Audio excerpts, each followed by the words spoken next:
उत्तर प्रदेश के एक छोटे से गांव में जन्मी फूलन देवी एक साधारण किसान परिवार की बेटी थी। बचपन में वो आम बच्चों की तरह नटखट, जिज्ञासु और निडर थी, लेकिन समाज ने उसे कभी सहज जीवन नहीं जीने दिया।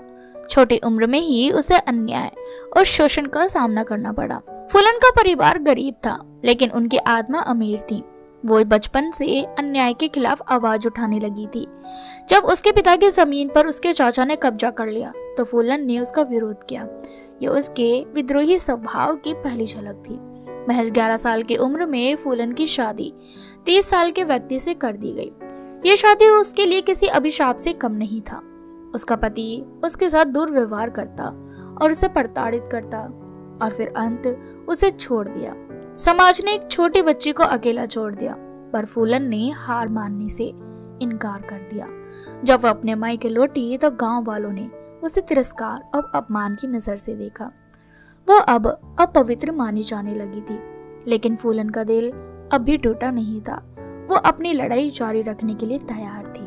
गांव में कुछ प्रभावशाली ठाकुर जाति के लोग फूलन को अपना शिकार बनाना चाहते थे। उन्हें फूलन का अपने खिलाफ आवाज उठाना पसंद नहीं था। एक दिन उन्होंने उसे झूठे आरोप में फंसाकर जेल भिजवा दिया। महीनों जेल में रहने के बाद जब वो छूटी तो उसका सब कुछ छीन चुका था।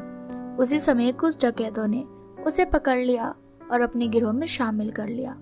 फूलन को लगा कि ये जीवन और भी बुरा होगा, लेकिन ये उसकी असली कहानी थी। गिरोह के भीतर भी जातिगत भेदभाव था। ठाकुर डकैतों ने फूलन को अपमानित किया, उसे बार बार प्रताड़ित किया, लेकिन इस बार उसका सामना एक अलग व्यक्ति से हुआ, विक्रम मल्ला। विक्रम मल्ला ने न केवल फूलन को बचाया, बल्कि उसे एक साथी की तरह सम्मान दिया। विक्रम की हत्या के बाद फूलन के मन में बदले की आग भड़क उठी। 1981 में फूलन देवी अपने कुछ भरोसेमंद साथियों के साथ बहमई गांव गई। ये वही गांव था जहां ठाकुरों ने उसके साथ अमानवीय व्यवहार किया था। उसने अपने आंसुओं की कसम खाई थी कि वह उन अत्याचारियों को सबक सिखाएगी। बहमई हत्याकांड भारत के इतिहास में एक काला दिन था, जब फूलन देवी ने उन 22 ठाकुरों को गोलियों से भून डाला जो उसके शोषण के लिए जिम्मेदार थे। यह घटना पूरे देश में आग की तरह फैल गई। कुछ लोगों के लिए वो एक निर्दयी डकैत थी, तो कुछ लोगों के लिए वो एक नारी शक्ति की मिसाल थी। बहमई हत्याकांड के बाद पुलिस फूलन देवी की तलाश में जुट गई। कई सालों तक वो चंबल की पिछौड़ में रही, लेकिन अंत सरकार के साथ समझौता हुआ और 1983 में उसने आत्मसमर्पण कर दिया। 15 साल जेल में रहने के बाद उसे रिहा कर दिया गया, लेकिन फूलन ने अब बंदूक छोड़कर लोकतंत्र का रास्ता अपनाने का फैसला किया। वो राजनीति में उतरी और सांसद बनी।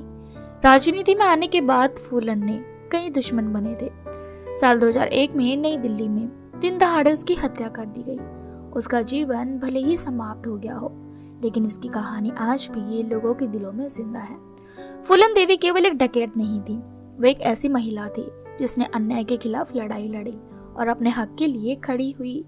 उसकी कहानी दर्द, साहस, बदले और बदलाव की कहानी है जो हमेशा याद रखी जाएगी। तो दोस्तों, ये थी फूलन देवी की रियल स्टोरी। आज की हमारी ये स्टोरी आपको कैसी लगी हमें कमेंट सेक्शन में कमेंट करके ज़रूर बताएं, और साथ ही इसी तरह के इंटरेस्टिंग वीडियोस के लिए चैनल को सब्सक्राइब करना बिल्कुल भी ना भूलें।